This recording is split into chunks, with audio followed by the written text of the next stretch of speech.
आज हम जानेंगे कैसे 22 साल के लड़कों ने हॉस्टल रूम से आज 82,000 करोड़ की साम्राज्य खड़ा कर दी। कहानी की स्टार्ट होती है IIT रुड़की के एक छोटे से हॉस्टल रूम से।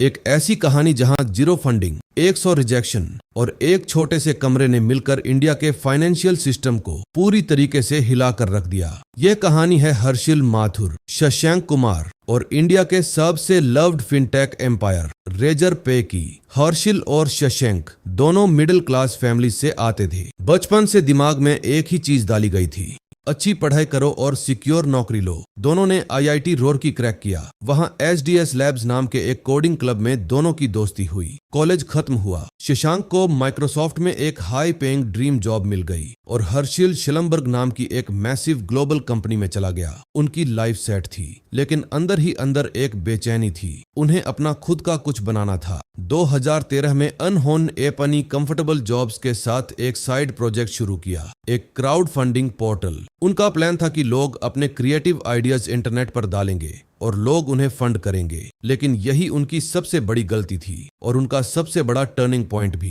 क्योंकि जब उन्होंने वेबसाइट बना ली तब उन्हें सामना करना पड़ा इंडिया की सबसे बड़ी प्रॉब्लम का। पैसे रिसीव कैसे करें। 2013 से 14 के टाइम पर इंडिया में ऑनलाइन पेमेंट एक्सेप्ट करना किसी नाइटमेयर से कम नहीं था। अगर आप एक नया स्टार्टअप हो और आपको अपने वेबसाइट पर पेमेंट गेटवे लगाना है तो आपको बैंक्स के चक्कर काटने पड़ते थे। एक पेमेंट गेटवे सेटअप करने के लिए 50 पेज का फिजिकल फॉर्म भरना पड़ता था, 50,000 रुपए का सिक्योरिटी डिपॉजिट देना पड़ता था और उसके बाद भी महीनों तक वेरिफिकेशन चलता था। एक छोटे स्टार्टअप के पास न इतना पैसा होता था न इतना टाइम। अमेरिका जैसे मार्केट में स्ट्राइप और पेपाल जैसे टूल्स दे, पर इंडिया में कोई सिस्टम नहीं था। हर्षिल और शशांक को एक झटके में समझ आ गया, इंडिया को क्राउड फंडिंग पोर्टल नहीं चाहिए। इंडिया के स्टार्टअप्स को एक मॉडर्न, फास्ट और डेवलपर फ्रेंडली पेमेंट गेटवे चाहिए। एक ऐसा सिस्टम जो महीनों में नहीं, मिनट्स में सेटअप हो जाए। और यहीं से शुरुआत हुआ रेजर पे का। हर्षिल और शशांक ने एक बहुत बड़ा रिस्क लिया।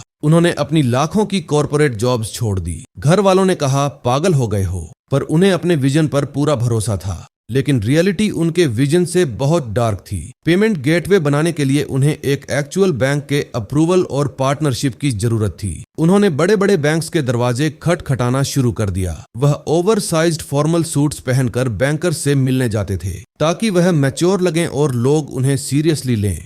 लेकिन वहां बैठे 50 साल के बैंकर्स उन पर हंसते थे। तुम्हारे पास तो ऑफिस भी नहीं है, तुम दोनों कॉलेज के बच्चे लगते हो, तुम हमारा बैंक का पैसा कैसे मैनेज करोगे। तुम्हारा बिजनेस मॉडल इंडियन मार्केट के लिए बना ही नहीं है। एक के बाद एक 10, 20, 50 देखते ही देखते 100 बैंकों ने उन्हें रिजेक्ट कर दिया। महीनों निकल गए, फंड्स खत्म हो रहे थे और एक फ्लैट में दोनों दोस्तों को लगने लगा कि शायद उन्होंने अपनी लाइफ की सबसे बड़ी गलती कर दी है। क्या अब वापस नौकरी ढूंढनी पड़ेगी। जब लग रहा था कि सब कुछ खत्म हो गया है, उन्होंने एक आखिरी उम्मीद पर दांव खेला। उन्होंने दुनिया के सबसे बड़े स्टार्टअप एक्सेलरेटर सिलिकॉन वैली के Y कॉम्बिनेटर में अप्लाई किया और फिर यहां से पूरा गेम चेंज हो गया। उन्हें Y कॉम्बिनेटर में सिलेक्ट कर लिया गया। YC के इतिहास में सिलेक्ट होने वाली यह सिर्फ दूसरी इंडियन कंपनी थी। वहां से उन्हें $1,20,000 की फंडिंग मिली और तगड़ा कॉन्फिडेंस भी मिला। इंडिया वापस आकर जब उन्होंने दोबारा पिच किया तो फाइनली HDFC बैंक ने उन पर ट्रस्ट किया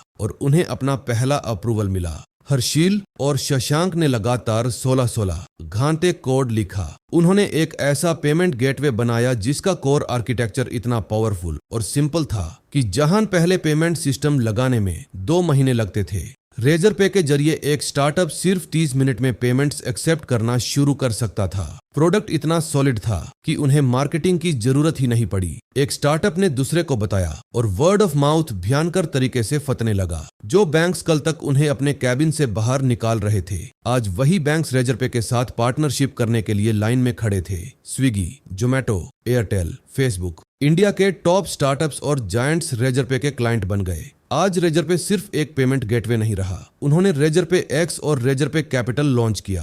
आज वो स्टार्टअप्स को लोन्स देते हैं, उनका पेरोल मैनेज करते हैं। एक तरह से रेजर पे आज इंडियन बिजनेसेस का डिजिटल नर्वस सिस्टम बन चुका है। आज इस कंपनी की वैल्यूएशन $9 बिलियन यानी लगभग 82,000 करोड़ रुपए को टच चुकी है। 10 मिलियन से ज्यादा बिजनेसेस आज इनके टेक पर चलते हैं। हर्षिल माथुर और शशांक कुमार की कहानी हमें एक बहुत बड़ी सीख देती है। जब आपको 100 लोग ना बोलें तो इसका मतलब यह नहीं कि आपका विचार गलत है। इसका मतलब यह है कि आप उस समस्या को सुलझा रहे हैं जिसे सुलझाने की हिम्मत उन 100 लोगों में नहीं थी। एक 22 साल का लड़का हॉस्टल के कमरे से निकलकर अगर पूरी फिनटेक इंडस्ट्री को हिला सकता है तो इस दुनिया में कुछ भी असंभव नहीं है। अगर आपको यह सफर पसंद आया तो मिलते हैं अगली सफलता की कहानी में।